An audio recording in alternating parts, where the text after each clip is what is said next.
All right. Hello, everybody. As you can see, Axton is here with me, ready and rearing to go for another episode of In Liberty and Health. Sorry for the couple minutes delay, but my guest and I haven't seen each other in a little bit, and it was good to catch up. But before we get into all that stuff today, where is the anti-war movement? What's going on? Some current events with Trump. We're going to talk about all that stuff today. She's been on the show plenty of times before, so I'm sure today will be a very, very fun conversation.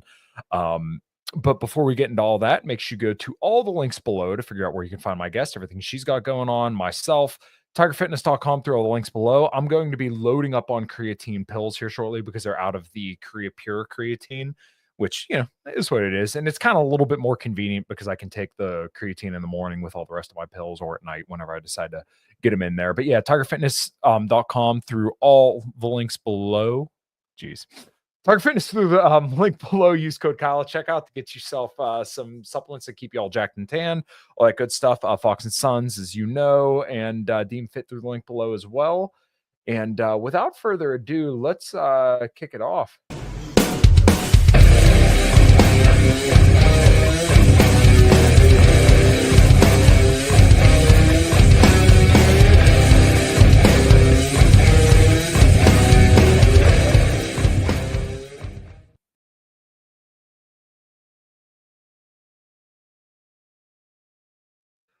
And welcome back to the show, my dear friend, Misty Winston. How you doing? I am doing very well. Thanks for having me. And I'm glad you just brought up Tiger Fitness because I forgot you had a thing and I can go order my stuff there. That's Yeah, silly that well, I haven't been. yeah, you absolutely should do that because Yeah. it doesn't give me kickbacks, but you can literally find anything and everything on there. I'm planning on getting some stuff this weekend, and I know my wife doesn't watch, so I'm going to get her a shitload of Tiger Fitness shirts because I have a whole ton of points, and she keeps wearing all my clothes. So I was like, all right, I got to get you some large Tiger Fitness shirts, and we're going to call these your maternity shirts. And the best part is, once you're done, I can wear them. Yeah. See, listen, if you have a wife, she will wear your shirts. Get over it. Okay. Yeah, I mean, I'm kind of used to it at this point, but I was looking at all these shirts. I'm like, I know she would like some of these. So she already has a whole ton in her size, but now that the belly's starting to get a little bit bigger, now I have to get some in her size as well. So Yeah. but I'm good with it. Life is good. Yeah. I mean, you don't have much to complain about. You're in a good space right now, I'd say. Pretty good. Yeah. No, not at all. Well, you're in a good space too because you took one of your kids to just go see Deftones, right? Or was Yeah. it Tool? Okay. Oh, No. that's right. Okay, We yeah, also went to sure. see Tool in November of Okay, yeah. 2023. Uh-huh. But just this past weekend, we went and saw Deftones. So that was very fun. Okay, who was all on that tour?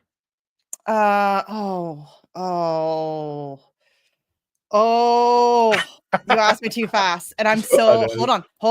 It's gonna bother me. I'm That's so okay. bad at names Yeah, and I haven't seen Deftones yet, and I'm so upset that I oh, haven't. it was so good. I wasn't sure what to expect because they're getting kind of up there and but Chino sounded amazing. Okay, It cool, was cool. so good. Nice. Why doesn't it have the openers on here? Oh, here we go. The Mars Volta and Fleshwater. Oh, okay. I'm not really familiar. I know both of them, but I'm not like Yeah, I've heard of them, but I'm not like super familiar. They were both really great as well. nice, nice. Well, that's awesome. Yeah, but Deftones, they sounded so good. It was a great show. It was a really good show. Nice. Yeah, they're one of like the only bands left that I haven't seen that I really want to go see.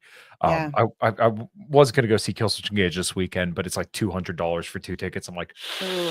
I've seen them 4 times before, 3 or 4 times. Love them. Would love to go see them again, but yeah, we're going to Nine Inch Nails in August too. So, it's cool to be able to like share. And I mean, now you're going to have a kid, so you'll eventually be able to do this as well. But that's like once they get to that age, like the teenage years, and you can share music with them and take them to concerts and all that. That's a lot of fun. Yeah. It's funny. Speak of the devil.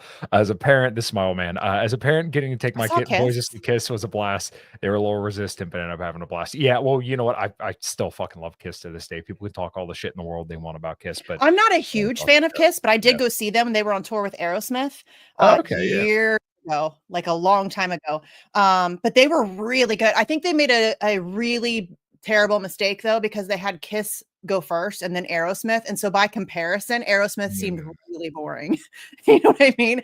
Like they come out with like pyrotechnics and moving stages, and then it's Steven Tyler on stage, and that's it. Yeah, I mean it's cool, but Yeah, I don't know. I don't know who you would really consider bigger. Maybe Aerosmith. Aerosmith has probably had more hits, but yeah, Maybe. I definitely would rather see Kiss kind of close out the night because, like you said, the pyrotechnics, Gene Yeah, it's Simmons just spitting blood. entertainment-wise, it's flashier, you know what I Yeah. mean? Yeah, yeah, I completely agree. So I guess we should probably get to today's subject because we'll talk music all day, believe me. Yes, we will. So it's been a while since you were on. The last time you were on, we talked about Julian Assange and kind of went through the Mm. history of that and some current events. What did you think of the 2024 election? Mhm. I know that's very broad, but go ahead, take it away from there. Well, I mean, as you know, I think electoral politics are crap. I don't think it's a worthwhile venture on either side. I think they all are essentially the same team. It's just the one party, and they serve basically the same owners, and they're all owned and operated by the exact same people. The only difference is which demographic they pander to. Mhm. So I feel like that's exactly what we saw play out, and I think Kamala Harris was highly entertaining. So funny. She is ridiculous. I mean, it's just embarrassing. Like every time they bring a woman up, it's embarrassing. Like first we had Sarah Palin, then we had Kamala Harris. Well, I mean Hillary Clinton, the queen of warmongers, and then we had Kamala Harris, the queen of the word salad. So it's just embarrassing. But she was awful. I think Trump was Trump. And I think, I mean, it's exactly as I would expect an election to go in this silly little country that we live in. Yeah, and I made sure I said out loud that there's no bad time to kick the Democrats when they're down. But Yeah. I was skeptical that they would pick Kamala Harris, and just for the solid fact that she's so transparently awful. I mean, there's no redeeming Yeah. qualities about her. And I was like, I think they're going to drag Joe Biden across the finish line. A lot of other people said that they wouldn't, for good reason, but like in my mind, I was looking at them like I they was one of have, those. yeah, yeah, and once again for good reason. But I'm like they can't run Kamala Harris. Like that is just they will not win. That is a guaranteed lose unless they I really don't think want they to. care about winning, Yeah. frankly. Mhm. I think it this is the way I see it. You can agree with me or not, whatever. Sure. But I feel like both it's like a soap opera, but with psychopaths. They don't actually hate each other. Yeah. They go to the same dinner parties, they vacation together, their kids go to the same schools. I have no doubt that there are cliques. It's like high school, right? There's Mhm. groups in Congress and there's groups of politicians that get along better than they get along with others. I have no doubt that that takes place. But generally speaking, they're owned and operated by the same people. They serve the same agenda. And I don't really feel like it really matters that much. I feel like they use Democrats to push through things that they couldn't get away with Republicans. I feel like they use Republicans to get away with pushing through things that they can't get away with Democrats. We're seeing that right now. Right now, Donald Trump is pushing through the technocratic takeover, and you have people on the right cheering it on. Like, Mhm. it's mind blowing to me to watch this play out and watch people who I know better and they're Mhm. accepting it because it's Trump. And it's very depressing, but I mean, completely predictable. Yeah, and I've kind of been on the same side as you in this in a lot of respects where I have liked some of the things that Trump has done, but then again, it also seems like some of it, or not some of it, but like a lot of it turned out to be smoke and mirrors. Like Hmm. a lot of the Doge stuff, I kind of liked because it's like, okay, well, if we can gut a lot of these agencies, I think that's for the betterment because like these government employees, like a lot of these jobs should have never existed in the first place. They're wasting taxpayer money. And, there's way better ways that we could spend this money. But then, as soon as it came time to like solidify that and not do Joe Biden's budget, the only guy that was willing to do that, of course, was our greatest congressman in the entire country, and that's Thomas Massey. Thomas Massey, And yeah. yeah, everybody called him the asshole for saying like, "Wait, like we just cut all this stuff. Why are you signing it back into law?" And Yeah. once again, he's the asshole for pointing it out, and then I'm an asshole because I'm like, "Wait, yeah, he's right. Like if we're gonna cut all this stuff, then let's sign into law. Let's get rid of all these employees. Let's cut the budget down because now Trump's as popular as he's ever been. So why not, if you have this mandate, as everyone has said, which Hmm. really he didn't really win by like an enormous. I mean, he won electorally, right? But like in the popular vote, it wasn't like a complete total blowout. It was a couple No. million votes, sure. But like, if you're as popular as you ever been, people like what Doge is doing. Why don't you just sign it into law? But of course, once again, the one person who actually wanted to cut government, nah, we can't listen to him. Well, I knew Doge was a joke when how about the Pentagon? How about Right. can we go there? Because Yeah. it seems like you're real willing to go and cut a bunch of, which I have no problem with some of the stuff that's being cut either. I mean, obviously we don't need a lot of these jobs. We don't need a lot, but y'all, Yeah. do you have any idea how much money is wasted in the military? It Right. is a money laundering operation of epic proportions. I mean, and I mean, we could go back and talk about WikiLeaks and the things that they exposed, and that's just scratching the surface. I mean, the Right. military industrial complex is a monumental waste of money. I mean, I guess not waste of money, but genuinely a money laundering operation. Yeah. But they're never going to touch that, because then Elon's government contracts are going to come up and people are going to wonder why he's being subsidized by the government and where all that money's going. So they're never going to actually touch that. So it's, I mean, if you're concerned about government spending and you're not immediately talking about before anything else, I don't care what you think about any of the other agencies or jobs or positions, that it should be step one is the Pentagon, period. End of story. And we all knew that that wasn't going to happen. Yeah, of course. Well, they never want to touch entitlements or the military, because once again, that costs votes. You know, Yeah. you're going to cost, you know, your large constituencies there. And Conrail's point here is well observed. USAID may be shut down, but its operations now being done by the State Department. Smoke and mirrors, as business as usual stays the same. And yeah, that was something that I noticed where, and it's kind of funny because like a lot of right wingers didn't want to talk about this either. But you know, who was a big purveyor of propaganda for Trump in 2020? It was, you know, the Falun Gong. It was Epic Times, who was receiving money from the CIA, undoubtedly. And I threw out a tweet and it seemed to kind of go under the radar, but I'm like, it's basically like the Justice Department versus the CIA in this election. Yeah. Look, who's all in Trump's corner? It's all CIA assets, right? I mean, Tucker Carlson, Joe Kent, Eric Prince, all these guys, and then the Epic Times, all these people who, in no uncertain terms, are big lackeys of the CIA. And then, of course, you know, Joe Biden, the Justice Department, who have been persecuting January 6 prisoners and a lot of the, you know, substantially right-leaning people. Like, that's literally what the election came down to. And we see who won. It was the CIA won. But, you know, then again, shocker, they also play both sides. Yeah, of course they do. I mean, they have to hedge their bets, right? And they've been doing that for a very long time, very effectively. And then they just use all of this stuff to pit ordinary people against each other, right? Because they want us fighting. We're much easier to control when we hate each other. And so there's a lot of effort put into, and you know this, all of the I mean, pronouns and I mean, trans or drag story time or whatever the fuck that people argue about all the time. And it sucks all of the oxygen out of the room. Not to say that those aren't conversations that should be had, but I mean, I think that we should probably, we have common enemies, you know what I'm saying? And they're very good at making sure that we are not having conversations about that. And we're more focused on these kind of, I don't want to diminish them by saying they're superficial issues, but if you really look at it broad picture and you look at, you know, the fact that we have nearly 1,000, probably maybe over 1,000 military bases around the globe, we're occupying numerous countries, we're committing genocides, we're overthrowing democratically elected leaders and installing puppet dictators. Like, we're doing all of this terrible shit and they have us arguing over pronouns. Like, I don't care. You know what I mean? It's just, they're very good at this game. Yeah, and a lot of this stuff kind of starts at home. I had somebody who unfollowed me on Twitter today because I don't remember the exact representative, but she's like standing before Congress with her kid in hand, trying to ask for like women's rights to, you know, mothers' rights to votes or something like that. And I'm like, take care of your fucking kid. Like, you're here. I have no issue with them wanting to be able to vote remotely and take like proper maternity leave and whatever. I think that I wish that we treated mothers with more reverence in this country. I wish that we had better maternity leave. I wish that we actually looked at mothers as an incredibly important member of the family and of society. I don't think that we do anymore. I think we like to talk like we do. But then, I mean, something like that comes up and, you know, or anything that has to do with motherhood or working moms, like there should be an effort to make sure that mothers are taken care of and can provide for their children. I mean, we talk about, I mean, you just said it starts at home. Yeah, with mothers.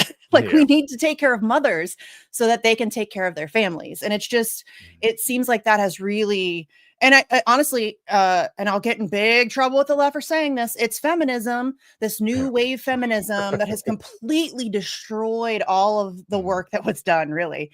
And it's unfortunate to see. And I'm not to say that women shouldn't have the option to work if they want to. I have no issue with that. But I just feel like this like mad dash for women to be like boss bitches and all of that stuff. Like, it's just, I don't know. It seems to have really taken things backwards. Yeah, And and that's sad. some of the most wonderful things about my wife are the fact that she's not a man, right? Right? Hopefully some of the most wonderful things about me are that I'm not a woman, right? You know, my wife is carrying our child, and without me, we wouldn't have that child, right? Yeah. And that's what we love about one another, right? It's because Yeah. we're different in these respects. Um, Elon Musk, right? Because this is what this person had criticized me for. Because clearly this lady was just using her kid, protesting before Congress. Because if anybody said that, hey, like you should take care of your kid instead of, you're a representative using your kid as a political shield, right? Like, and Yeah. right wingers love to do this as well. Like Vivek Ramaswamy would always run around pushing his kids, talking about politics. Like, yeah, exactly. Your kids aren't political props, right? Like when No. my daughter's born, you're not going to see pictures of my daughter all over social media because once again, she's not there for my brand, right? But No. people love to do this. They use their kids as shields from criticism. Now she said, "Oh, well, you never criticize Elon or something like that." I'm like, I literally on the I last do. episode, like 2 episodes ago with Brad Pierce, I was talking about Oh, this I love where Brad. Brad's great. Yeah. What does Elon say? Oh, they transed my kid, right? Well, like, I'm not saying that the people who talk to your kid about this and then convince them to go through with this operation aren't, I'm not saying they're good people. I don't know. But like, don't you think if you were a little bit more present in your kid's life, that Right? wouldn't have happened? Like, Thank why isn't you. that the first thing? Like, if Dude, my Scott, how many kids does he have now? 12, 13, 14? We don't know because their women keep popping up. I mean, I just had Elon's kid. Like, it's, I mean, I heard Ian Carroll's gonna be the next baby mama. I would not be surprised at all. But dude's got like a dozen kids, and I don't think he's present in any of their lives. I mean, just the one little one that he carries around like a shield. He's kind of involved in, but I think that kid's really just used as a prop. I don't know that he's necessary, and I can't speak to it because I don't know him personally. But I mean, he throws money at the mothers, like, here, go raise my kid. But he's not an involved father. And again, the party of family values. This is your hero. Like, it's very, and Donald Trump, who has, I don't even know how many kids with how many different women, like, this is the party of family values, traditional family values. It's weird. It's weird times that we live in. When I'm more traditional than the Republican president, it's very bizarre to me. You know what I mean? Like, I'm a stay-at-home mom. My husband works. We have 2 kids. Like, I'm a more traditional family than the Republican president of the United States. It's weird. Yeah, I like I said, that whole conversation frustrates me. And even like when it goes back to the pronoun stuff and people want to talk about drag queen story hour, which like I'm completely against this stuff. Don't get me wrong. And I've been very, very vocal about it.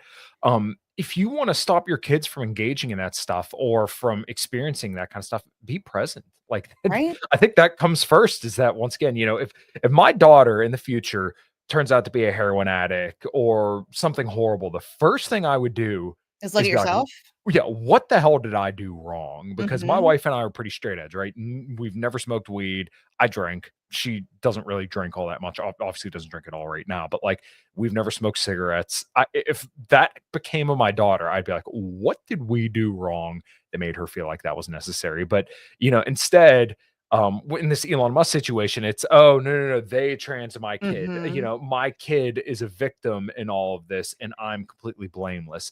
It's And like, again, this is the party that preaches accountability, personal accountability. He takes none. And again, I think that this goes back, this whole issue that you're talking about, it goes back to the deconstruction of the family. And I know that sounds like a very like conservative thing for me to say, but I think it's genuinely the case. I mean, there used to be a much a better image of being a family and of taking care of your kids and of having an economy where only one income works for you and you can own a home and a car and go on vacation and send your kids to school. And like, it just doesn't work that way anymore. Now, I mean, most of the time, in most cases in middle America, both parents have to work. Sometimes they're working more than one job, and either the school or babysitters are raising your kids. And I mean, that's a very serious issue. And again, that's why I wish that we, held not just mothers, but fathers too, and families in general to a higher with more reverence. You know what I mean? Like that really is the future of the country, is having a solid society where, you know, your kids are being raised and you have, you know, community, and you have all of those necessary working parts to like a functioning society. We just don't have that anymore. Yeah, and I still consider myself a libertarian, but I sometimes go to bat against libertarians when it comes to kids, because I'm like, any Oof. philosophy that doesn't necessarily put children at the forefront of it, and like safety of children and the Yeah. prosperity of the next generation at the forefront of it, is rightfully doomed to fail, right? Like if we're not accountable to our own in this respect, then how can you expect anybody to follow? And how can you expect, you know, these ideas to continue on in the future? Like, you have to be focused on the prosperity of the next generation. Like, that is so important. And Yeah. for people to not focus on that, to me, is just very strange. Well, and kids can't advocate for themselves. Of They course. don't have a voice. They don't have the intellectual capacity to even know what's happening to them. Or, I mean, they're playing with Legos and, you know, watching SpongeBob. Like, they don't know the things that are being done to them and that are impacting their future. So that you have to have protections in place. I mean, that's necessary to make sure that, you know, they aren't taken advantage of, and that their futures aren't destroyed through no fault of their own. You know what I mean? Like they are the absolute most vulnerable among us, and they need to be protected as such. I think Yeah, that's reasonable. yeah, no, I completely agree. And I think most libertarians that are, I would say more so in my camp, the Libertarian Institute guys, Yeah. would all agree with that as well. So I don't necessarily have a good pivot out of it, but speaking of children, there was somebody that won election down in Florida today. This will kind of get us into the rest of the topic of the show. Um, Senator Randy Fine, who is a piece of work, to put it kindly, and Yeah. maybe it's not necessarily deserving of being kind, but Mm-mm.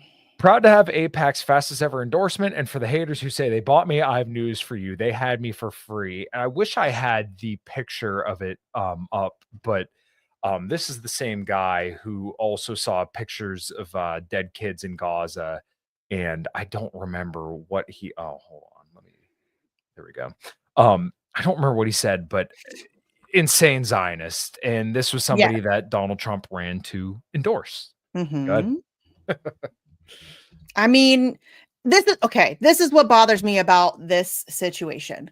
Of course, Donald Trump endorsed him.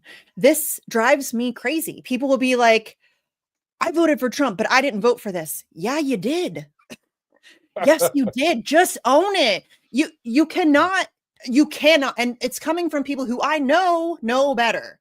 Right. And just own it. You voted for Trump. You had whatever reason you want to justify voting for him. It's fine. I mean, whatever. I thoroughly disagree because I am incredibly anti-electoral politics.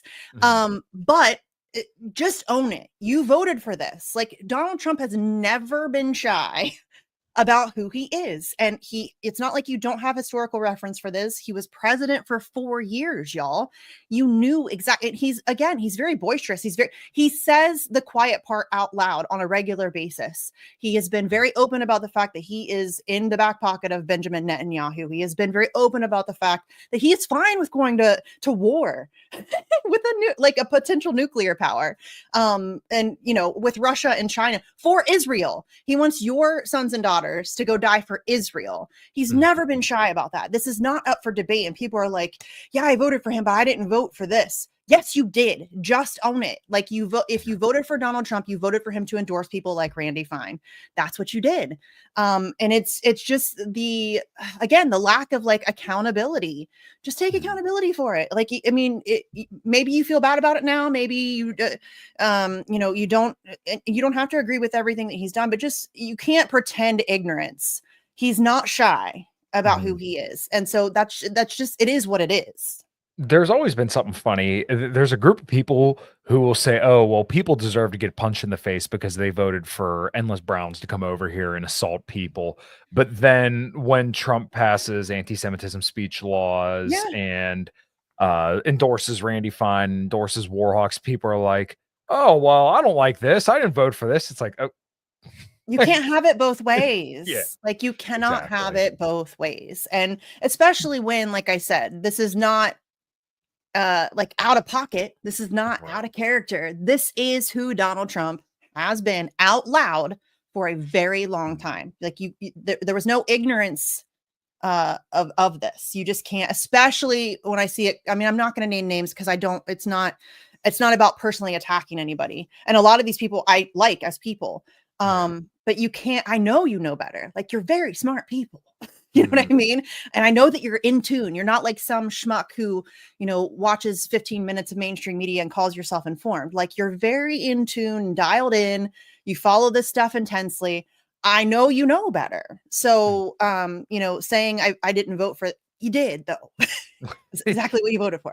Yeah, and that's why I didn't vote in this past election. There were a lot of people. I mean, the election, and I don't know if this was every election, but this is the first election I ever went through on Twitter. I'm like, man, the Whoa. propaganda around both sides is hot, and Yeah. people really, really want you to do what they're doing. And Yeah. when you tell them, I'm just not, like, this is my choice, it is what it is. People get mad. I Do they had ever?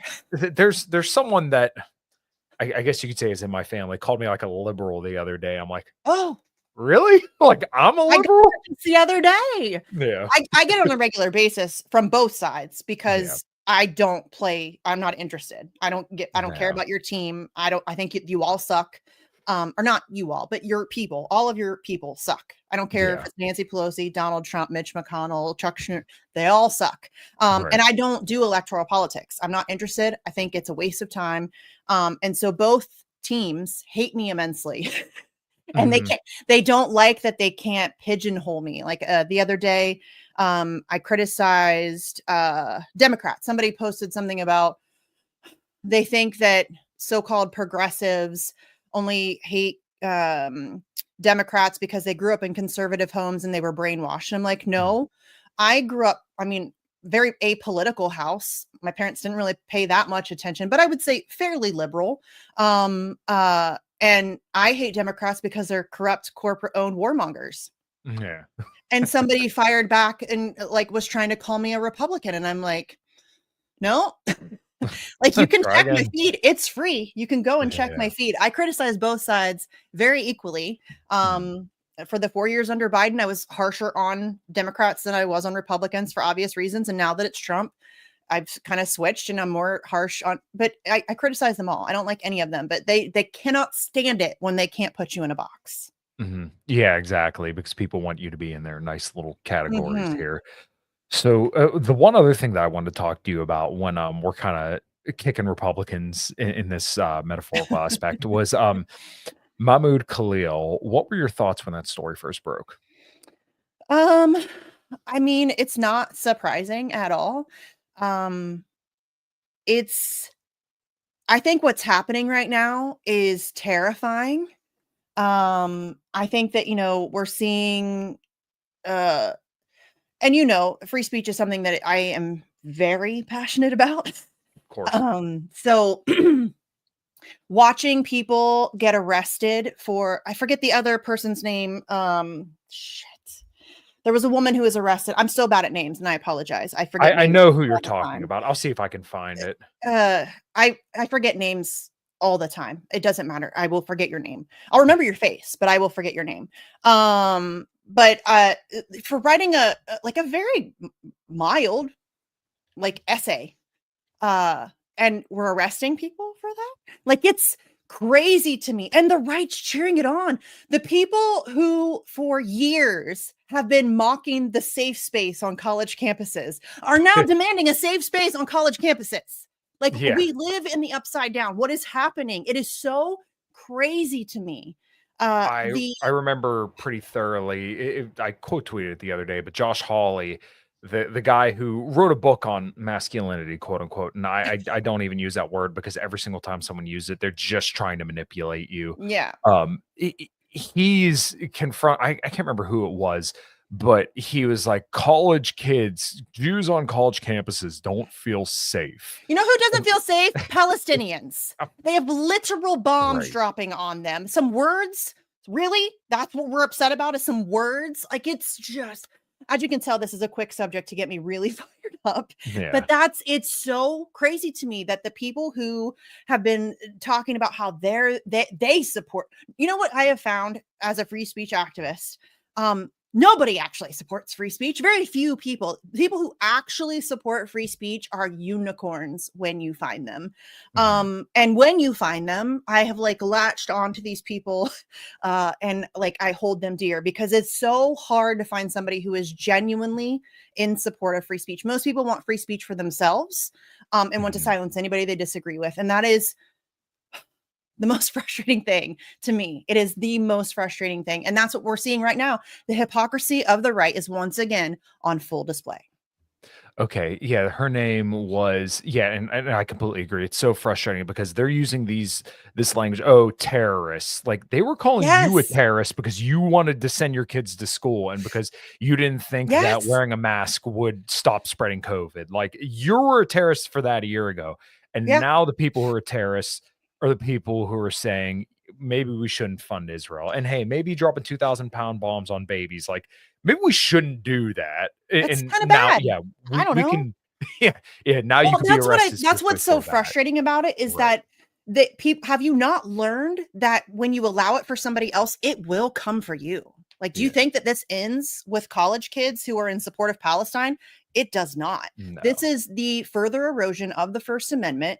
And this is something they're not going to come in overnight and take away your right to speak. That Mhm. obviously people would fight back against that. They're playing the long game, and it has been happening for an incredibly long time. It escalated tremendously under Barack Obama, and we are I mean, we really don't have free speech, but what little semblance that we have is very quickly being taken away from us, and it's because people have no consistency of principle at all. There's no consistency on this issue. Again, they just want to be able to. They want to be able to say whatever they want, but they want to be able to shut you up anytime that they disagree with you. And it sucks. Yeah, and especially it amazes me, much like you said, and I think I know the group of people you're referring to that should know better. I've been screaming from the rooftops about this, about the anti-Semitism speech laws, anti-BDS laws, and then the Trump like Kennedy, RFK. The first thing he does as HHS is literally start crying about anti-Semitism. Of all things, like, look, I'm It's a very health important for nut your guy. health. Yeah. Apparently, if you think we shouldn't fund Israel, then you know what? In some ways, if you catch my drift, that could be very, very bad for your health. Some might say fatal. I think Mhm. his uncle found out the hard way, but um, uh, Mhm. you know, it's he literally has all these tweets and like endorse send these task forces out to different cities to crack down on anti-Semitism. Like, Yeah. if these same group of people who we know better, if they heard Joe Biden saying, "Hey, we're going to monitor anti-transgender bigotry, and we're sending task force to do it," people will be like, "This is They'd dystopian." freak out. But the same people who are critical of Israel, for some reason, just like are like, "Oh, they're cracking down on speech that's critical of Israel." And Anyways, yeah, it's I think we nothing. still did good with Trump. Right? It's so bizarre to Yeah. me to watch this play out in real time. Again, their ability and capacity, and by they, I just mean the people running things, which most are in the shadows. Most people don't know their names. Mhm. Politicians are merely figureheads. They're just puppets. But they know exactly which buttons to push. They've done an intense amount of research on how to manipulate the masses and how to control narratives and all of that stuff. But this is absolutely going, and it was very frustrating for me. Another great example of that dynamic was Black Lives Matter and the January 6th protesters. When Black Lives Matter happened, the right was like, yeah, lock them all up, do all this, blah, blah, blah, blah. And then when January 6th happened, or you can compare even now the pro-Palestinian protests. I got into a fight with somebody who I actually like. I'd been on a show with them before, and we had bantered back and forth on Twitter. Very different people, but you know me, I'm friends with lots of people that I don't agree Yeah. with on everything. But I called out the hypocrisy of the right wanting pro-Palestinian protesters to be, oh, well, they were violent, they're terrorists. They said the same thing about January 6th protesters, y'all. Right. Do you not see how this works? They use the exact same rhetoric against whichever side that they're trying, and they just play you off of each other. So they've got half of you cheering when pro-Palestinian protesters are being brutalized and arrested. They've got the other half of you cheering when January 6th protesters are brutalized and being Right. arrested. And in the process, they're eroding your rights and you're cheering them on. I mean, snap out of it. Like this is exactly how they do it. And the idea that they're still so effective, despite the fact that to me it's really obvious, is very frustrating. Yeah, this has just been an issue that I'm so surprised that people just seem to have just completely let go. And I'm sympathetic to the more hard right guys that are saying, yeah, we just need to deport massive amounts of people. I don't care how. But I'm also more fervent in my stance that like we should not create any incentive to punish people on the basis of speech, specifically criticizing a foreign nation. Like if we had laws against criticizing China or Iran or Russia, people would rightfully lose their mind. But there's literally Israel's always this exception. And these stupid fuckers in the mainstream alternative media, Tim Pool, they're all useful idiots in this respect because what do? Oh, we got to stop all this funding for Ukraine. Okay, well, I agree. We agree. Okay, but Israel, like, no, you have Israel derangement syndrome when you talk about that. Who's the only one that openly brags about rigging our elections? Who's the one that their prime minister came over here 20 years ago and said that young Americans have to go die on their behalf? And then now, still to this day, is saying that we need to punish Americans who dare question the U.S.-Israeli relationship. Yeah. You're telling, like, I don't see Zelensky doing that. Like, I think Zelensky's got to go as well. I mean, he seems to be the clear obstacle to peace here for the most part. But he's not here dictating what Americans can and can't say. No. Well, I mean, and I think that really the obstacle to peace is the United States. Always. I mean, I can't think of a case where that's not the truth. I mean, I've said it before and it'll probably piss some people off, but the United States is the world's largest terrorist organization by definition. Again, 1,000 military bases. What do you think that we're doing with those? We are terrorizing people. That's what we do. Again, we go to other countries and we overthrow their democratically elected leaders. We install puppets. We steal their resources. We kill and rape their people. And then we leave. Like we just bounce out. It's absurd. But people, the brainwashing in this country, the propaganda, we are bombarded with it from the moment we exit the womb. And as somebody who, like, I am kind of obsessive about propaganda and looking at the way that it's used and the way that headlines are written. And I mean, if you just look at the situation in Gaza, you can see the difference. Palestinians die and Israelis are killed. That's like Palestinians just die magically. I wonder how that happened. Who killed? Like, how did that? What? But Israelis are killed. And it's the language. Like, language is incredibly important, but it's just watching. And again, to me, it's so obvious. And I realize that not everybody is as obsessively interested in this as I am. And obviously, I don't expect like the average American to get it. The people who are working 2 or 3 jobs and barely have time to like mow their grass. They're just trying to survive. I don't expect people like that to get the nuances of this. But as we've been talking about, there are people who I know better. And even they're getting bowled over. You know what I'm saying? And like watching, I mean, these are people who were just themselves silenced for discussing. I know you're on YouTube. Is it still bad to talk about COVID? Yeah. Can you talk about that? No, you're generally fine as long as you don't say anything too crazy. Okay. I haven't had a YouTube show for a while, so I don't know the rules now, but these are people who were literally just themselves being silenced for daring to question COVID. And now they want to silence other people. And that's what I'm talking about. The hypocrisy and the lack of principle. There's just no consistency. It's not that hard. Just be for free speech, period. Even especially speech you don't agree with. That's when it's most important to stand for free speech, in my opinion. Yeah, I completely agree. And it's like I said, it's very frustrating to see people just kind of breeze past this. So there were a couple other stories that I wanted to you know what, the name of the person that was arrested that we were talking about earlier. Rumeza Ozturk. That's it. I would have never remembered that anyway. Yeah, I would have butchered it. And she had simply wrote an op-ed not even that bad. I say worse on a regular basis.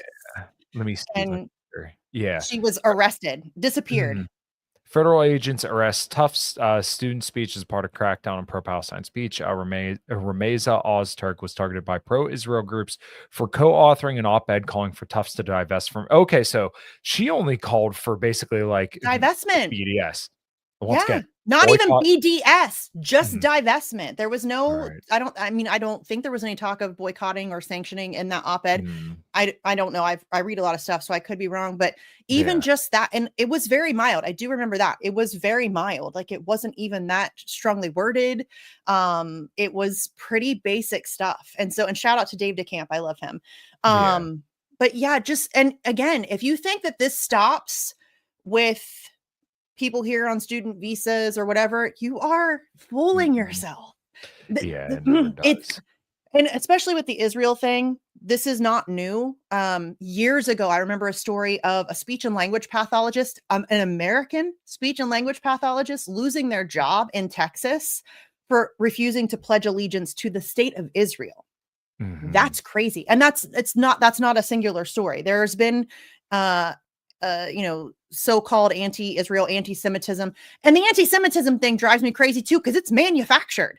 Like, are there people who are anti-Semitic? Of course there are. Just as there are people who are racist, just as there are people who are misogynistic, of course there are.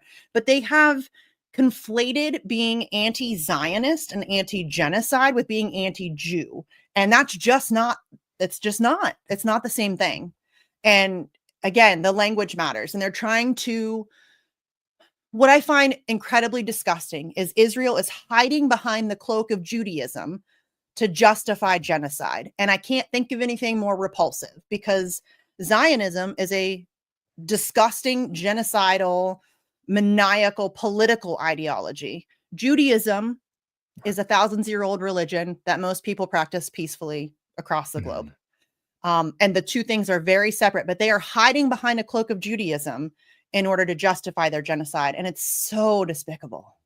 Yeah, I completely agree. And that's generally what they always do. Is my internet connection still okay? It keeps saying that I'm like going out a little bit. I don't have any issues with you. I don't know if like the chat maybe has an issue. Okay, yeah, it's saying the connection's unstable. Okay, well then hopefully nothing else kind of goes wrong here. So I got another story from Dave that I wanted to go over today. I was going to do a solo podcast on this, but I figured you'd be a great person to talk to about this as well.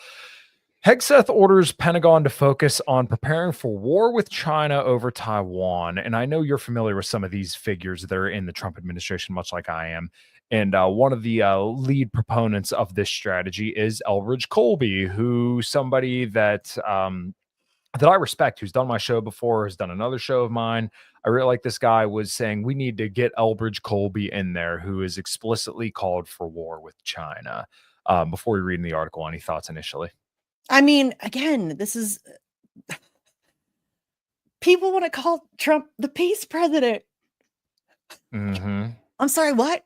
Tulsi Gabbard put out a tweet the other day calling him the president of peace. Ma'am, be so fucking serious. That's the most absurd thing I've ever heard in my lifetime. And people say, oh, well, he didn't start a new war in his first 4 years. Yeah, but he was responsible for more drone strikes than President Barack Obama, who was like Sir Drones a lot. So the idea that he is some president of peace is absurd, and he's proving it right now. I mean, he's saber rattling with Iran. He wants to go to war with China. Do you know how bad that would be?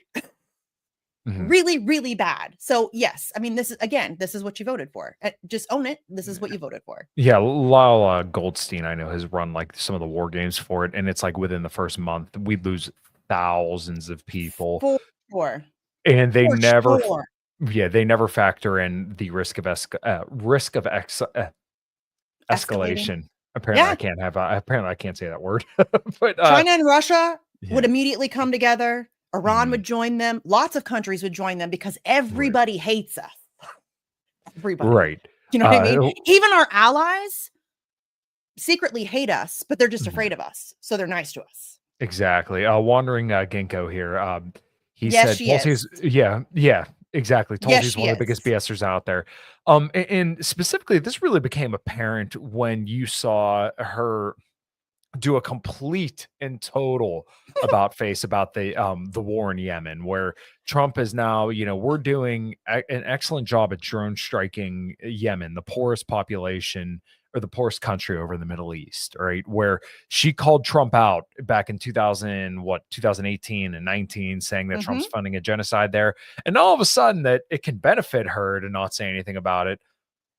She's nowhere to be found to criticize Trump for drone striking those radical Islamic terrorists, as she Yeah. says. She's a huge Islamophobe. There's no doubt about that. Yeah. And she always has been. I think, frankly, and there's been some rumors about this from Hawaii. Obviously, her family is very conservative. Like, that's just Mhm. known. Her family is very conservative. But in Hawaii, obviously, you're probably not going to win unless you run as a Democrat. So I think she was faking her liberalism, generally speaking. And I think that she is just a very shrewd opportunist. And I Yes. think that she will flip flop on any issue if it becomes politically advantageous for her to do so. But I mean, listen, that's most politicians. I mean, with the exception of like Mhm. Massey, and that's about it. I can't think of any other ones. I mean, correct me if Right. I'm wrong. Like, I can't think of any other ones who are pretty consistent on their positions. Yeah. And she sucks really bad. Yeah. Like, I she used to be very pro Assange, and mhm. then went dead silent. Like in the Mhm. most important time period of the Assange saga, dead silent. Yeah, her actions are very, very telling that Mm-hmm. she's really not about any, one true guiding principle or anything like that. It's just about whatever's most politically advantageous for her at Yep. any given point. And that's what's so frustrating. Um, so we'll just kind of breeze through this pretty quick. And if you have any comments, just let me know. Secretary of Defense Pete Hegseth distributed a memo in mid-March ordering the Pentagon to put its focus on preparing for war with China, a nuclear armed power by quote unquote, assuming risk in Europe and other parts of the world, the Washington Post reported on Saturday. And I mean, this has kind of been their goal along, and this was happening under the Biden administration as well, where they were arming different parts of Europe, arms guarantees to the Philippines, which I think in this article they may detail out that Pete Hegseth was over there in the Philippines. Kamala Harris gave a guarantee to the Philippines. It basically said, like, if you fuck around in the reef, Second Thomas Shoal, and some of these other reefs that are disputed between China and the Philippines, that America will back the Philippines and go into war with China. All this crazy stuff. And this goes back to a point you made at the beginning of the show where both the parties kind of work hand in glove, where Mm-hmm. we were told that Joe Biden was weak on China, but he did more to provoke them than any other president before him. And then we were also told that Trump was weak on Russia, but then his entire first term, I did a whole hour long podcast So about this, hawkish. where he was, like you said, a hawk on Russia, sanctioned Yeah. the shit out of them, threw out Russian diplomats. And then Yeah. still to this day, he's talking about tariffs and ramping up sanctions on Russia. And then when, we were told that he was going to end the war in Ukraine In 24 today. hours. Yeah, as president-elect. And then as soon as Zelensky comes over, it was cool to see him berate him. But the thing that Oh. everybody missed in that whole meeting is that for the entire first 40 minutes, he was saying, I'm going to give you arms guarantees, peacekeeping troops, security Mhm. guarantees, stuff that Biden said he wouldn't do. And Yeah. then he bragged about giving Zelensky the weapons that Biden wouldn't give him, or that Right. that Obama wouldn't give him.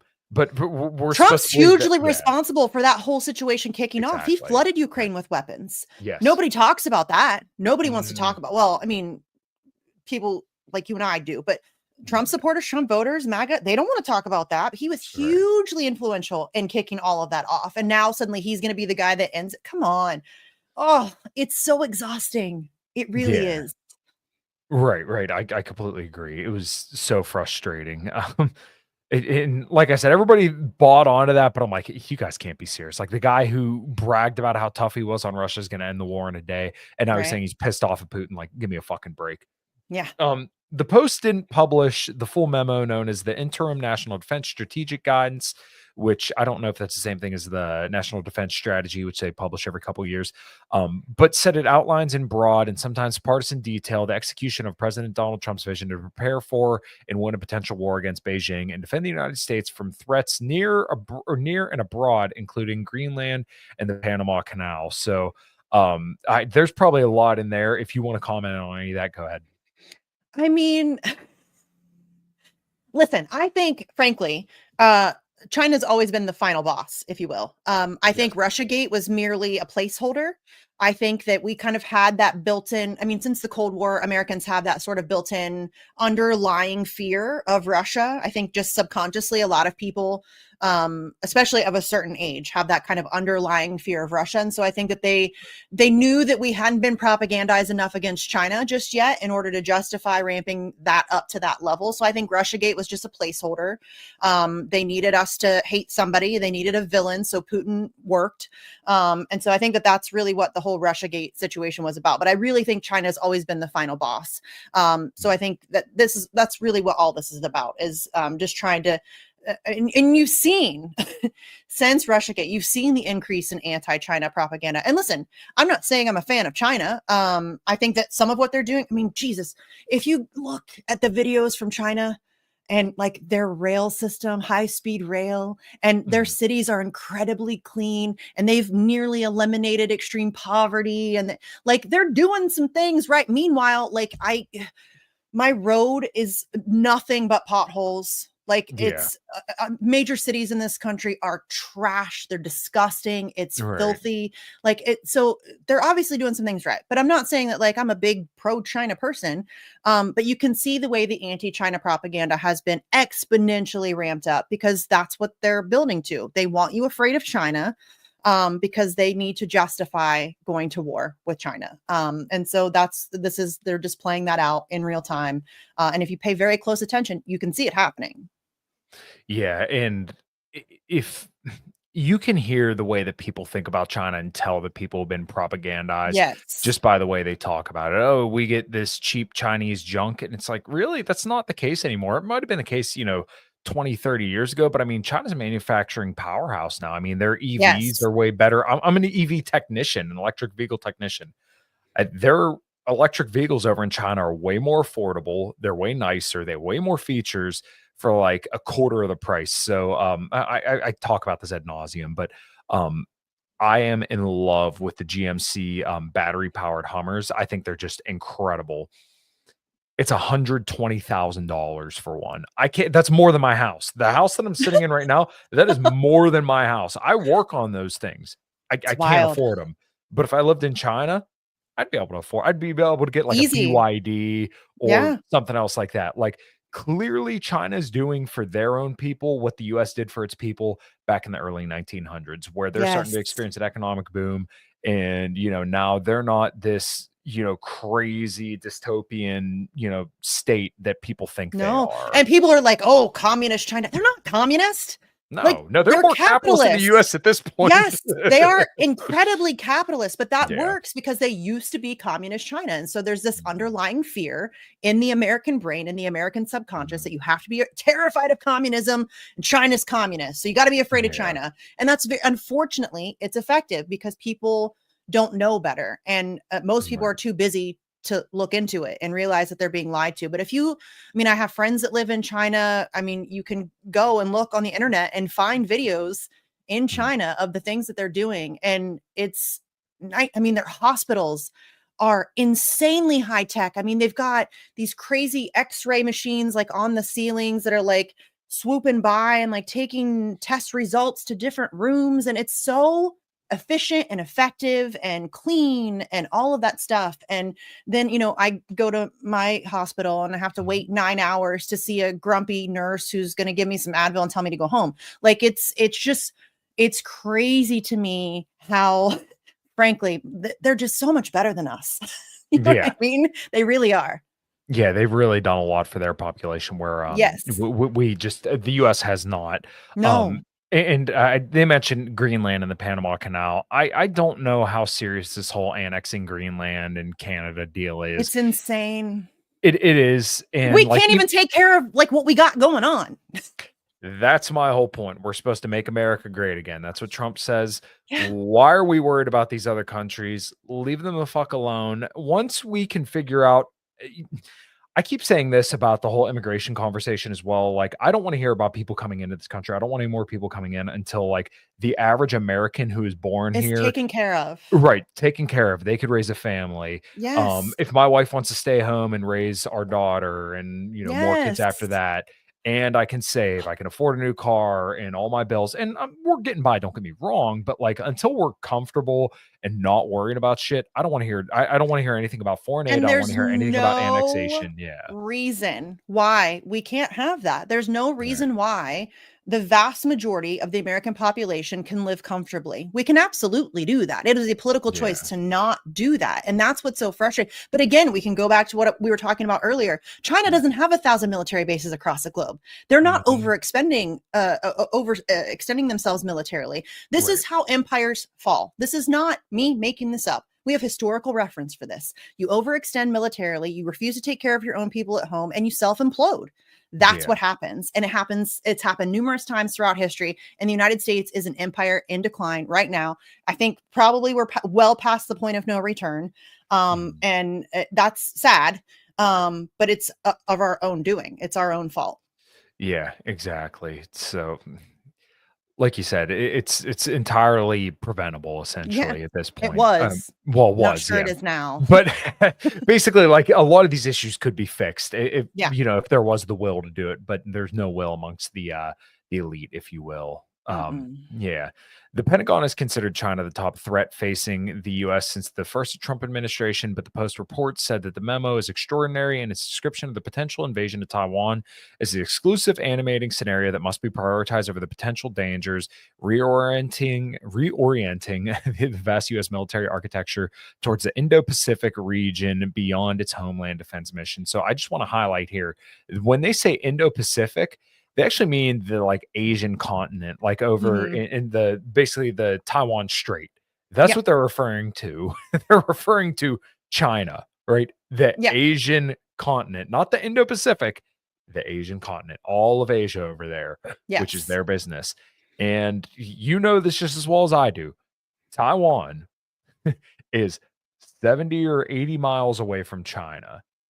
If China wanted to go take Taiwan, which they don't, they prefer I had, oh god, Ken Hammond, great professor, very, very knowledgeable, teaches about China and, in Arizona State University. If they wanted to take Taiwan, they could do it. They're 70 miles away. Those people look at themselves like family because they're all Asian over there, right? Yeah. That's fine. And China and Taiwan prefer to just kind of muddle their way through this. They'll figure it out eventually. Yeah. We don't need to intervene. And even if we do intervene, what's going to happen? A bunch of We're dead gonna make it Taiwanese. worse. Exactly. We never make things better when we intervene. No. Yeah. Mm-mm. No. And that's, again, the United States always makes things worse. Yeah. Our involvement in any situation, I would challenge anybody to go find me a situation where the United States inserted itself into some foreign country and tell me when it's gotten better for anybody, Mm. because I don't think that's happened. No, no, I don't think so either. Um, yeah, the report said the guidance from Hegseth will says the Pentagon's force planning construct.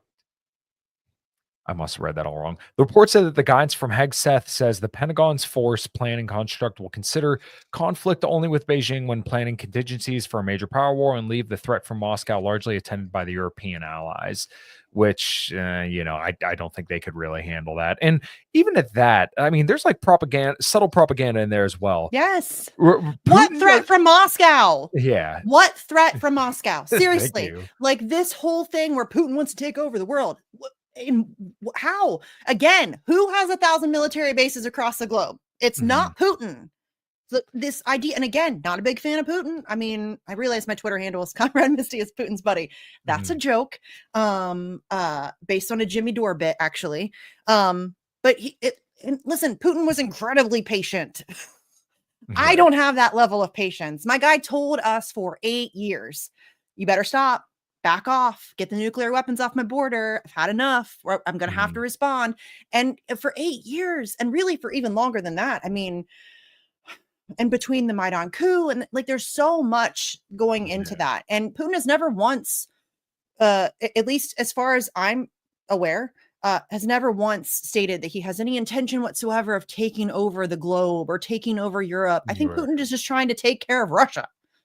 Yeah. Well, and once again, the people in Ukraine who Putin largely went to protect were ethnic Russians, right? Yes. It's Who not were like being they were. slaughtered by the Yeah, thousands. I mean, exactly. is he supposed to just allow that to happen? And again, yes, that's what the United States, yes, you're just supposed to let that happen, my guy. Sorry. We're Yeah, allowed to kill your people. Get over it. Like right. that's And people always make the saying of, if China had put missiles on the border of Mexico facing into Texas, we'd have a problem with that, reasonably so. yeah. But apparently we're supposed to be able to do that in Ukraine, and Can you Putin's supposed to eat imagine it. if Right. somebody put a military base on the border of like Canada? Mm. Yeah, We would that means lose that. our minds. We would lose our, Right. like, we would be at war immediately. Mhm. Immediately. Like, they wouldn't even be able to start building the base. It would be over before it started. And yet we've got 1,000 around the globe. What's who's the next country? Is it Russia? And I think they have like 5. Mhm. It gets Yeah, crazy. and people always bring up BRICS, and it's not like BRICS is like this huge, global Not alliance yet. of military, it's basically just like a trading organization amongst countries that, Are shocker, sick the of our US. shit. Yeah, the the US had drove completely together, Yeah. which, like, that wouldn't be necessary if we were just like, "Hey, you know what? We'll trade with you." And, like, if you do some stuff that we don't like, okay, maybe we'll trade with you less. But, like, Yeah. hey, you do you, we'll do us. It's all good. Yeah. Yeah, the memo reflects Trump administration's policy towards Europe. Oh, I'm sorry. No, I skipped a paragraph. Hegseth wrote that China's the department's sole pacing threat and denial of a Chinese fait accompli seizure of Taiwan while simultaneously defending the U.S. homeland is the department's sole pacing scenario, which, once again, they're not really that worried about that. Mm-mm. The memo reflects the Trump administration's policy toward Europe and calls for NATO allies to take a far greater burden sharing. The document says that the U.S. is unlikely to provide substantial support to Europe if Russia's military advances in the region, saying the U.S. will only provide nuclear deterrence, which, once again, like we said earlier, Putin has no aspirations to go for the rest of Europe. And like, if he Mm-mm. did, don't you think he would have done it by now? They've been at Mm-hmm. war with Ukraine for, 3 years at this point. If he Yeah. really wanted to go for everything else, he would have done it by now. Yeah. And I mean, he's been fairly, I mean, I'm not a, I think war sucks, period. So, Yes. but I think he's been fairly restrained. Yeah. Again, I'm not an expert on the situation, but it's from my outside observation. I think he's been fairly restrained. He's been fairly, again, incredibly patient. Right. And so, yeah, the idea that he wants to take over Europe or he wants to take over the globe, no, that's just fear mongering. That's what that is. That's fear mongering, and that is manufacturing consent. That's exactly what that is. That's what Agreed. that Yeah. is. For years now, the memo also calls for the U.S. to pressure Taiwan to increase military spending significantly, which, once again, this is the same thing that the Biden administration did. For years now, the U.S. military has been openly preparing for war with China despite the risk of nuclear escalation. It has done this by expanding military bases in the Asia Pacific, which, once again, it's not the Indo-Pacific, it's the Asia Pacific. Building alliances and increasing support for Taiwan. While being done in the name of deterrence, these steps have only increased tensions in the region, making conflict more likely. The Post says that Hegseth's plans to prepare a denial defense of Taiwan include increasing the troop presence through his submarines, bombers, unmanned ships, and specialty units from the Army and Marine Corps, as well as greater focus on bombs that destroy reinforced subterranean targets. His memo also calls for increasing the defenses of U.S. troop positions in the region and establishing more weapons stockpiles. What could possibly go wrong? It's fine, guys. This is fine. Absurdity. And again, the nuclear deterrence thing makes me so angry. Who are we to tell another country when we have a literal shit ton of nuclear weapons that we will have no issue using? I mean, we threaten it all the time. Yeah. We're like we're doing right now with Iran. Like, we really think that we have the, like, we're the boss of nobody. Yeah. You don't get to just decide who gets what and when and where. Like, we have become a absolute mockery of ourselves. Like, we are the world's bully. That's what we are. We think that we can just bully people into submission, and it's no longer working for us. And I think that right now what we're witnessing is, as we mentioned, an empire in decline, and we're essentially a wounded animal backed into a corner. And that's terrifying to me because we've seen empires fall before, as I mentioned. I don't think we've ever seen one as heavily armed. No. And that's That's a terrifying thought, because we are going to lash out irrationally as we decline. And that's a terrifying prospect, because a lot of people are probably going to get hurt. Right. How are you doing on time? Because I got one more article I want to breeze through. Okay, I'm cool, fine. cool. Just wanted to make sure. Okay, so you brought up Iran, and I'm glad you did, because I wanted to read through this as well. And once again, we're talking about the peace president here. Trump is preparing to bomb Iran with Israel. Trump is also considering Iran's proposal for indirect negotiations, but is building up forces in the Middle East to be ready to attack. Any initial thoughts? Go ahead. It's just, again, it's so stupid. Like, this is all so stupid. And the idea that we are willing to put so much at risk for Israel is disgusting to me. It is completely counterproductive, in my opinion. Israel offers us nothing. I mean, they offer us basically a military base in the Middle East. That's essentially what they are.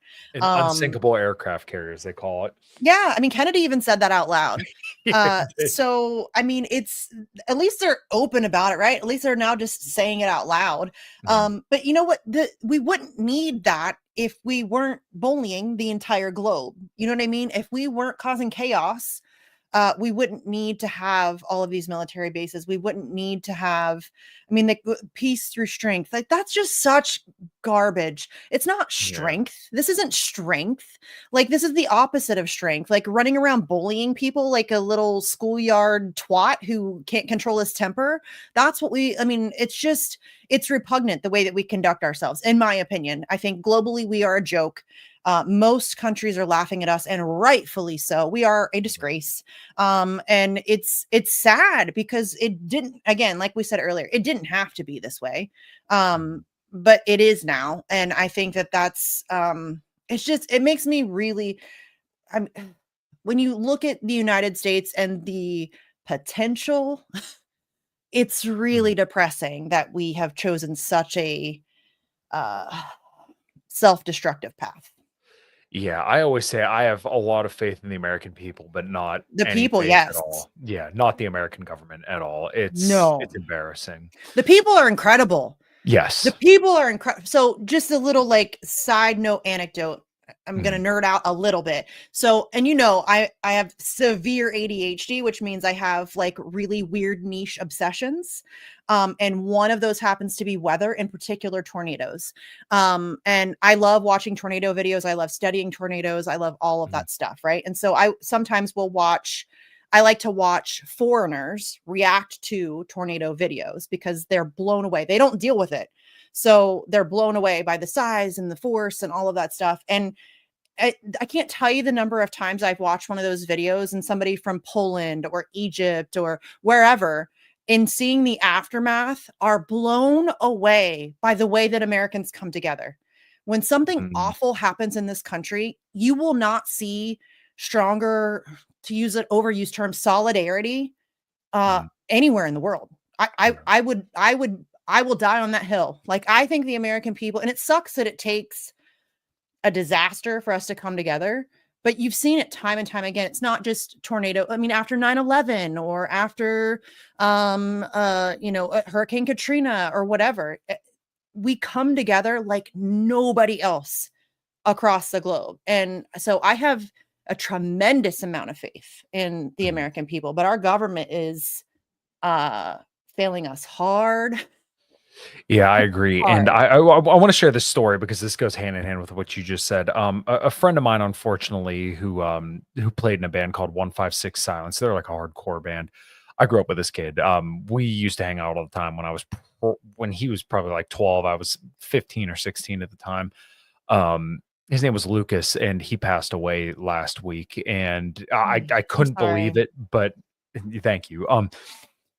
Some of the metal websites that I read as a kid with 1 million followers were sharing his GoFundMe and all this stuff. And literally within like not even 48 hours, they were asking for, I think it was $10,000 for like the funeral funds and everything like that. They had 3 times the funds within 48 hours. I was like, I was absolutely floored. I couldn't be happier for his family in that respect. No, obviously, very tragic that they lost him. But Yeah, just to kind of see how people came together for that, I was very, very appreciative to just kind of see it's like my faith in humanity is restored. And generally, I'm pretty optimistic, but just to see something like that, and I'm pretty sure I saw the basis from Trivium. His name is Palo Gregoletto, and it may have just been somebody like fucking around and using his name, but it said that he gave $250, which Trivium's like one of the biggest metal bands now, and I'm like, Yeah. wow, that's just somebody that I literally grew up with. I have a picture of him and I together at Red Robin when I was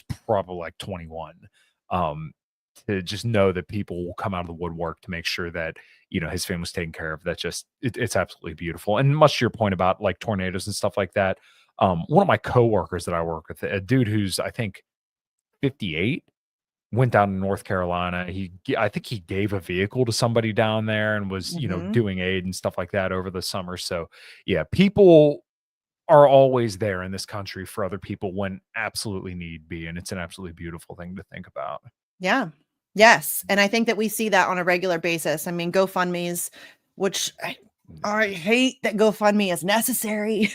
Right. But my friend Shanda was diagnosed with lung cancer, and she started a GoFundMe, and people flooded it with donations, and we Mhm. see it happen all the time. And again, if you talk to somebody from another country, they're shocked by that. Like, we don't. There's one guy that I watch who lives in Sweden, and he's like, I don't even know my neighbors. Like, we don't talk. Like, we don't come together like that. And it's just, Mhm. it's weird to see the way that everybody. I mean, if you watch, a video of the crazy EF5 from Joplin, that was a nightmare. People were flooding in from other states, like, just to come volunteer. Like, they're not getting Mhm. paid. They're not getting any credit for it. They're not becoming celebrities for it. They're just coming because other Americans need help and they want Right. to help. And I think that that's one of the coolest things about the people of this country. Yeah, yeah, I completely agree. Like I said, it restores your faith in humanity a little bit. Um, oh man, I hate pivoting back into depressing I shit. know. That's okay. The U.S. and Israel are currently planning to bomb Iran's nuclear facilities, which I know you know this, but for the audience, Iran's nuclear facilities is a civilian nuclear program. In order for them to build a nuke, they would need to enrich uranium at 93%, I think it is. And right now Mhm. they're at like 63 or 65%, which funny enough, as soon as Trump decided that he wanted to tear up the Iran deal, they went from 2 or 3% all the way up to 65%, which should tell you that, well, why didn't we just stay in the nuclear deal and we could have inspected their facilities? If you believe that they're so determined to get a nuke, which my understanding, because I have a friend who lives in Saudi Arabia, they have a religious ban on nuclear weapons, right? If you really were concerned about it, then the Iran deal actually, that was one good thing that Obama did, Yeah. and Trump tore that up. Yeah, he did. Peace president. Yes. Hodges wrote the report while in Tel Aviv and cited Israeli political, diplomatic, and military sources. He said the purpose of the strike would be to quote unquote eradicate the threat posed by Iran's quote unquote nuclear Oh. weapons program. Although there's no evidence Tehran has a nuclear weapons program, a fact recently confirmed by US intelligence agencies, and they do this almost annually. They Mhm. always say Iran's not planning to build a nuke. We have no evidence of them trying to build a nuke. But for some reason, Trump and all these boomers and neoconservatives always insist Iran's building a nuclear weapon. But there is a country over there, and it's not Pakistan, even though they do have nukes. I think it's very limited, if I recall correctly. I'm not that well informed on it. There is one country in the entire world that does not have to sign any treaties that has nuclear Ooh, weapons, I know. but they always I know. accuse somebody else of having it. Go ahead. Yeah. No, it's Israel. And in fact, some friends of mine confronted Robert Kennedy Jr. about this at like a town hall. He was with Rabbi Buttplug. Oh, Um, shocker. Yeah. Who, like, if you are affiliated with that guy in any way, shape, form, or fashion, you are compromised. Immediately, Yes. you should just assume that that person, that includes Roseanne, who recently came out saying that the Muslim Brotherhood controls the media. Bitch, what? Mm, What? Like, that's there one of is a the dumbest things I've ever heard. And I've heard some dumb shit. That is yeah. one of the dumbest things I've ever heard. But yes, if you are affiliated with Rabbi Buttplug, you are compromised. But yes, it is Mhm. Israel. And my friends confronted Kennedy about this and asked if they would make them sign a treaty. And he was like, absolutely not. Like, at least he was honest, I guess. But he is absolutely controlled in the pocket. They probably got him on tape somewhere. Allegedly, don't come for me.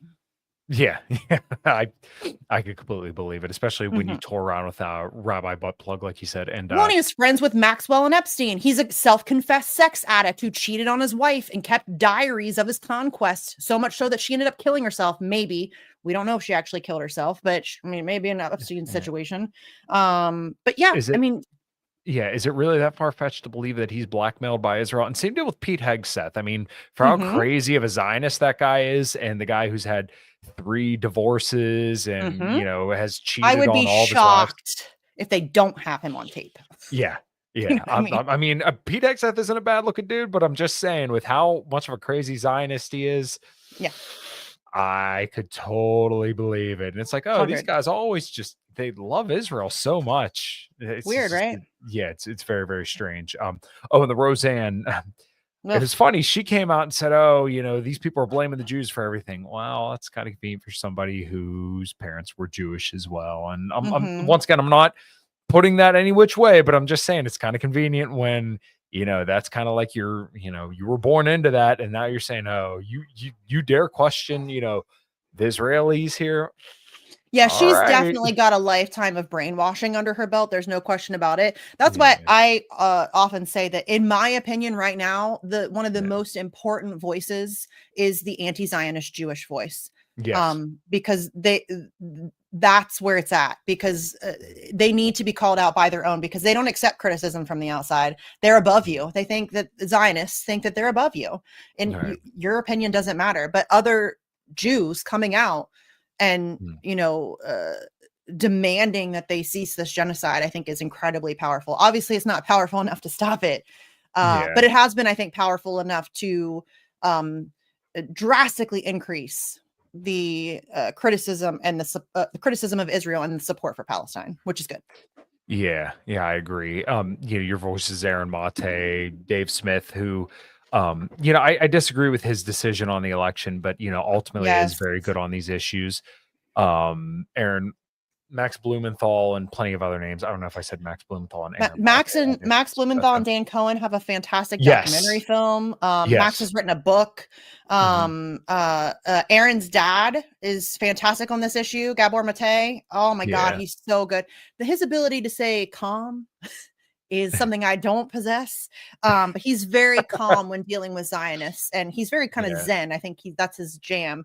I don't have that. But he's very good in those circumstances. And I think and there's a ton, like there's Jewish Voices for Peace and Norman Finkelstein and Katie Halper. And I mean, my friend Indy, there's a bunch of people out there who are very loud in their denouncement of what Israel is doing, again, under the cloak of Judaism. It's gross. Right. Drew Barkey here real quick. It's funny how iShowSpeed, who's currently live streaming in China, has destroyed tons of anti-China propaganda from our government. Hope he visits Russia next. I have friends who live in Russia, and it's beautiful. Yep. So clean. Again, the subways are incredible, and they're clean, and they're safe, and it's amazing. Their schools are fantastic and highly funded, and it's insane what you can do when you don't spend all of your money on death and chaos and destruction. Yeah.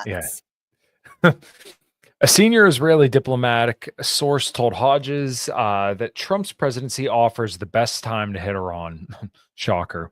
From Israel's perspective, and I guess that's what $270 billion from Zionist donors gets you. From Israel's perspective, with Trump in the White House, this represents the optimum moment to deal with Iran. There won't be a better chance, the official said.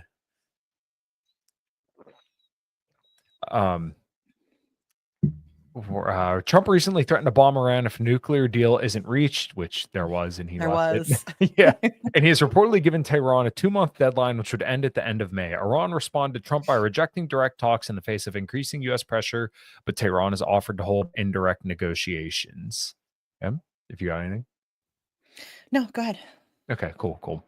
Axios reported on Wednesday that the White House is seriously considering Iran's offer for indirect talks, but is building up U.S. forces in the Middle East to prepare for an attack on the Islamic Republic. U.S. officials told Axios that there's an internal debate in the White House between those who want to engage with the Iranians and those who would rather bomb Iran right away. The report reads, if Trump decides the time is up, he will have a loaded gun at the ready. Jesus.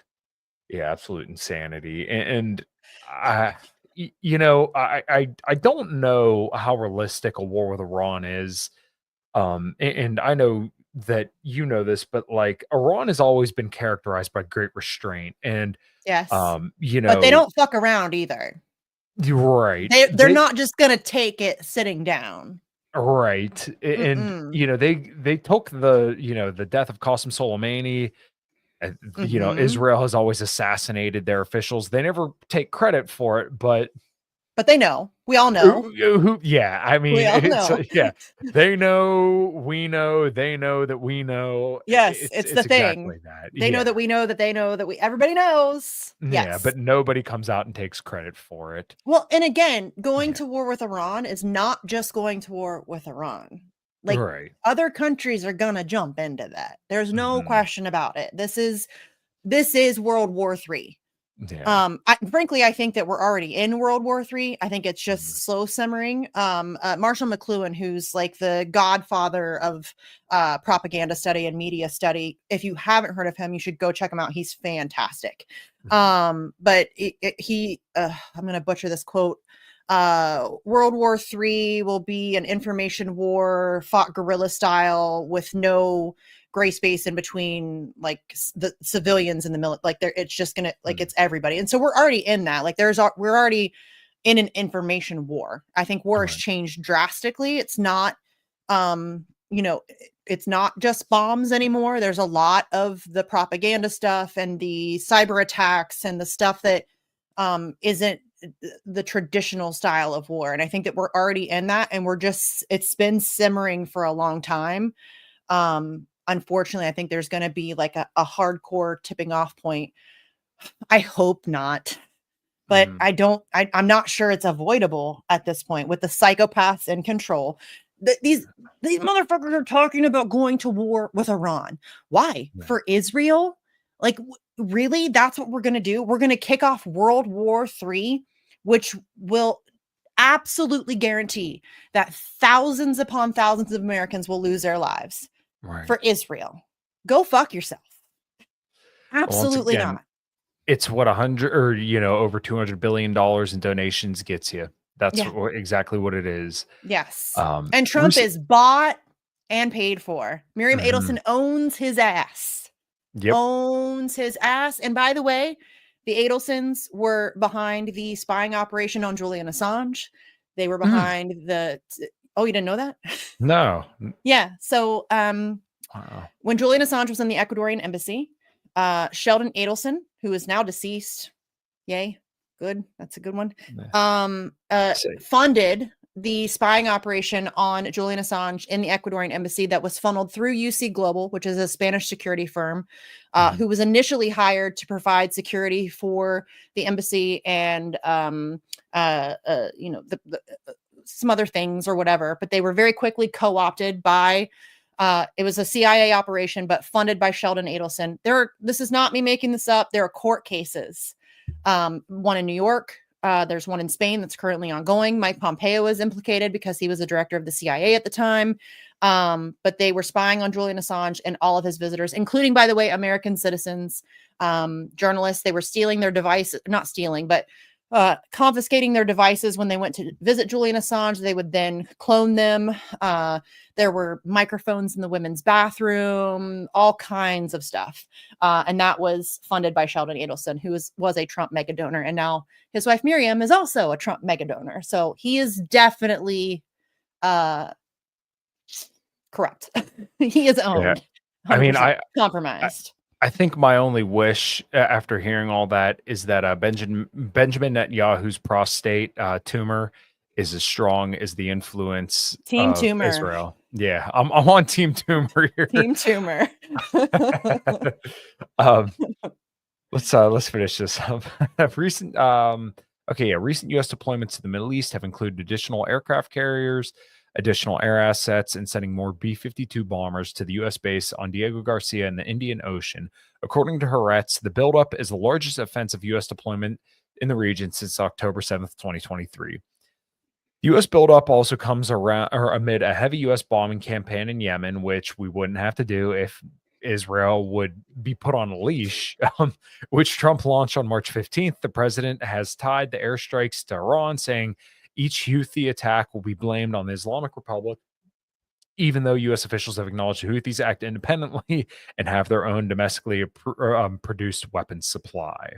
It just, all you would have to do is put Israel on a leash and tell them, like, no, you have to listen to the rules for the ceasefire, or else we're not going to fund you anymore. It could be done with a phone call. Yeah. Um, Yes. yeah, a full-blown U.S.-Israeli attack on Iran would likely provoke major Iranian missile attacks on U.S. bases in the region, and things could escalate rapidly from there. In the face of U.S. threats, a senior IRGC commander warned that the U.S. has 10 bases in the region, particularly around Iran, and 50,000 troops based in there, and said the U.S. is sitting in a glass house. Jesus, Misty. Go ahead. Yeah, and I mean, you mentioned it could be ended with a phone call. Israel wouldn't exist without our money. That's just reality. They could not exist. They wouldn't be able to function without our money and our military aid that we have been sending for a very long time. And it could be ended easily. It would take one phone call, 5 minutes, and it would be over. But we don't want to do that. So, people will say that this is all for Israel, but we need to be very clear about the fact that our government very much sees this as beneficial to them. And so it's very much our operation. Israel is just, one of our puppet states. They're one of our military bases. And so that's what this is really all about. So I think that saying that this is for Israel kind of diminishes the accountability a little bit. So I think that needs to definitely be made clear. And I mean, listen, forget if we lived in any kind of sane world whatsoever. Well, first of all, Israel wouldn't exist. You can't just steal people's land and give it to somebody else. That's just, you shouldn't be able to anyway. But in this situation now, if there was any kind of like functioning morality whatsoever, Benjamin Netanyahu would be in jail. His entire cabinet would be in jail. They'd be drawn up for war crimes. Our own government would be drawn up on war crimes. That's never going to happen. But the idea that we are so flippant and willing to go to World War III is, I mean, I really don't have words for it. As a mother, thinking about what that looks like for my kids is a really scary thing. And I'm sure that you're now experiencing some of that yourself. You have a baby on the way, thinking about the possibility that that's where we're headed. That's scary. And, we are ruled by psychopaths. There's no question about it. Yeah, absolutely. And I always kind of hope for cooler heads to prevail. And sometimes it seems to be so, but I was a little bit more hopeful at the beginning of the Trump administration, especially with the ceasefire in Gaza and at least their stated position on Ukraine being peace. But it looks like that's not really the aim anymore. I don't think it ever was. No. I think that was platitudes. Trump knows his base. He knows what they want to hear. He's very good at playing to an audience, and they're very good at eating it up. And that's really all that was. I don't think Trump ever had any intention of ending the situation in Ukraine. And if he does, and I've said this on other shows before, if Trump I don't think Trump's going to end Ukraine. I think, again, Trump's just a puppet. But if the powers that be decide to end Ukraine, it will simply be because they've decided to shift their focus to Iran. That's it. And so I don't think that Trump was ever going to do any of the things that he said he was going to do. He may accidentally or conveniently do some things that some people like. That's going to happen with anybody. I mean, Obama did some shit that I liked. I mean, that doesn't make him a good guy, a good president, a good leader. I mean, so that's the problem though, is that there's this team mentality and people latch themselves and it becomes part of their identity. And it's a very weird, like tribal thing then. And you're seeing it. Like if you dare to criticize Trump, people act like you have attacked their mother. You know what I mean? Like it's this weird thing. And it's an unfortunate reality of like the political landscape in this country. Yeah, for some people, it feels so good to pick a side. And I understand, but like, you got to think for yourself. Yeah. It's not easy, but like, I I look at the things that Trump does, and I'm able to assess whether, like, okay, was this good? Was this bad? Where do I stand on this? And I just see so many people, and especially leading up to the election, it was insane to me how people just bought up every single promise. It's like we have 4 years to go off of. Like you Mhm. can generally tell what his record's going to be, or at least what it was. And people looked at me like I was the fucking asshole for saying like, oh no, like you could predict future behavior by relevant past behavior. Is that For 100% a sure. guaranteed thing? No, but you're probably going to be more right than wrong if you look at someone's past behavior and then say, oh, yeah, they're likely to act like that in the future, unless they've had some big revelation. Which, when you see Trump calling for the primarying of Massey and endorsing Randy Oh, Fine and Lindsey Graham, then you kind of know probably didn't learn much. no. And I mean, could he spit in the faces of his supporters any harder than going? I mean, oh, listen, my libertarian friends, I love you. I do. I genuinely do. But come on. Woo! That seat at the table, right? You got a seat at the table. I don't Uh, know. I don't know if you really got a seat at the table. And listen, I'm glad I'm glad Ross is free, of course, obviously. I think that was easy for Trump. Like that there was yeah, no fallout from that. That most people don't know who he is. Most people don't give a shit. He lost nothing politically from that. That was an easy no-brainer thing for him to do. And if you are going to base justifying your support of Trump solely on that, like I can't. And now he's coming for Thomas Massey and endorsing the likes of Lindsey Graham and saber rattling with Iran and continuing the genocide in Gaza and stripping away your free speech rights and stripping away your privacy rights and all of this other stuff. I yeah. mean, it's just mind blowing to me that, and I get it. Like you got had, and that sucks. And especially admitting that you got bamboozled, like that's not easy for anybody. Yeah. But it happens to all of us. And it's okay. Don't double down. Don't double down. Please don't double down. Own it, learn from it, move on from it, and don't make that mistake again. You don't have a seat at the table.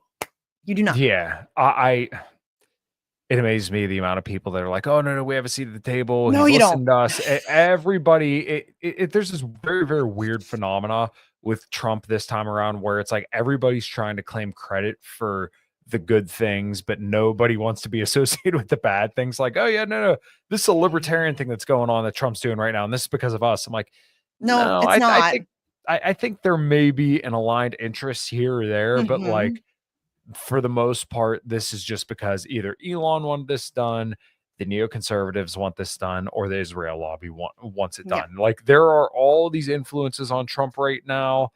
None of them are that good. There's some that I prefer more than others, but to I think mean, that Trump is libertarian, yeah, neocon technocratic takeover. That's what's mhm, happening right now. That is right, exactly what's happening right now. mhm, And I wish people would just come to terms with that. It's yeah, okay. You got fooled. Um, I've been fooled. I mean, I voted for Barack Obama in 2008, y'all. I yeah, did. I had just had my first baby, so I blame the hormones. But I've always been very anti-electoral politics, but then here comes this guy and I'm like, "Okay, maybe we could do some good things in this country." He's very charismatic. Like he's very yeah, charming. And I bought into that bullshit. I very quickly, it was like February when he started bringing in all the big bank people. I was like, "Oh, you fucked up. You yeah, fucked up. He's not that guy. Like mhm, Citibank is the president. Barack Obama's not the president." And I learned from my mistake. yeah, Will never vote for another. I'll never vote for anybody ever again. But I mean, well, I mean, I might vote for third party potential. Probably not. I'm pretty anti-electoral politics at this point. yeah, But yeah, we all get fooled. It's okay. Just own it. Don't double down though. Don't I know that like there's the sunk cost fallacy where you're in it so far now that you can't see a way out. You can get out, just back out. It's yeah, okay. You don't have a seat at the table. He doesn't give a single flying fuck what mhm, you say. He's not listening to you. He's listening to Elon and Miriam Adelson and Benjamin Netanyahu and Lindsey Graham. Howard Lutnick and all these Yeah. other ghouls. Yeah. He used you. That was your seat at the table. He used libertarians. Yeah. Right. And I think that was the frustrating part for me, is when I would talk to people about it. It's like, you realize that, like, he's looking at you as a voter base. This is why he's he would using go you. there and give you promises. Same deal with the Bitcoin people. I Yeah. mean, he had like all the PayPal mafia guys in his ear, which, you know, drove a lot of that. And then he figured, oh, actually, there's a whole untapped voter base here with crypto people. I'm going to go pander to them. And the most libertarian president of our lifetime. Somebody just, yes. What the fuck is that? Yeah, that's exactly what we were told. And there are people, mutual friends of ours, that I'm like, I can't believe you guys became cheerleaders for this. Like, if that's your deal, that's your deal. But like, to just not say anything about a potential war with Iran, and you know, appointing Marco Rubio, like, the most bloodthirsty psychopath you could find. Yes.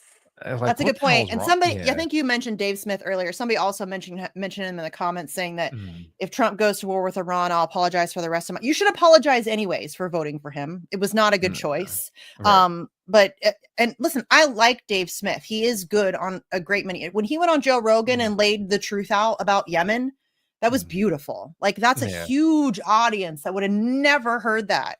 Right. I think he's a very effective communicator. I think he's incredibly intelligent. I disagree with him on a whole host of issues. I don't care about that. He's great on Julian Assange. He's generally okay on free speech. He's a little waffly there sometimes, but at least currently. But and again, I don't mean to call him out. That's not what this is about. I just think that, like, that's what I think is so depressing, watching these people who I know are smarter than me, and I saw it, and it's just, that's what's frustrating. Yeah, I understand that people looked at Kamala and thought this was so bad, but they're like, it's just like the shock that people have. I'm like, you didn't see this coming. Like, right? He openly campaigned on a lot of this stuff. There was a tweet thread between Michael Tracy and Clint from Liberty Lockdown. That's another one that depresses me.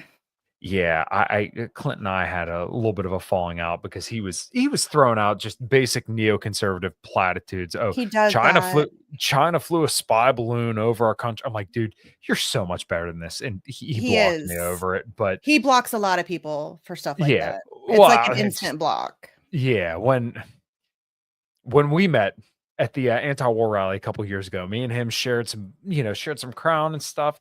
It's my usual thing. And then, like, you think like, we could still be cool after that, but apparently not. So. And again, I like Clint. I disagree with him on a lot of stuff, but I like him. I think he's a nice guy. I do think that he's gotten caught up in being part of the club a little bit. Picked a side. Yeah. And that also sucks, watching people kind of, I don't want to say sell out, but kind of. I don't know. I think a lot of people are more interested in, clicks and subscription and fame and speaking engagements and all of that stuff. And that's just, I mean, go do your thing, I guess. It's never been my jam. It's never been my jam. But yeah, just watching, I know Clint is very smart. I know that Dave Smith is very smart. And watching them fall for Trump, and not just like fall, but like actively endorse and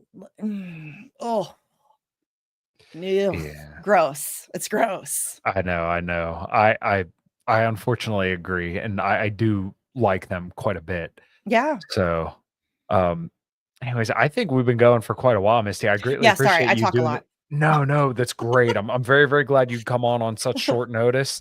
And as always, you're always welcome back. But I know that you have some good news developing between you and some people that I really like. I've been trying to get them on the show, but they won't do it. But go ahead. Why don't you let everybody know that? I emailed them a whole bunch. I sent them super chats. Dude, I'm friends with them. I'll reach out to them. Please do. Please. So who we're talking about is Keaton and Russ from Due Dissidence. Fantastic show. Super smart guys. Really insightful commentary and analysis of everything. So they have a show that's on most platforms. But they reached out to me. I have your audience may not know, I have been doing shows and hosting shows for a very long time. It really, just started. I'm an activist, and I just wanted a way to hype my activism. So I was like, well, I'll just start going on shows and host my own shows, and then I can tell people about my activism. And that just kind of snowballed, and I've been doing shows for a very long time. And after Julian Assange was finally freed, I felt like I was just worn out. So I very much stepped back. Mission accomplished. Step back a little bit. And so I haven't really done much of anything, some appearances here and there, but not really anything significant. And they reached out to me recently, and I was super flattered because I really like them and respect them both tremendously. And they wanted to know if I would be interested in doing a show on just Rumble. That way I don't have to worry about the tyranny of YouTube. Cause I have a very like loose, I don't have much of a filter. So I'm going to host a Rumble exclusive show. We'll also stream it on my Twitter and maybe their Twitter as well.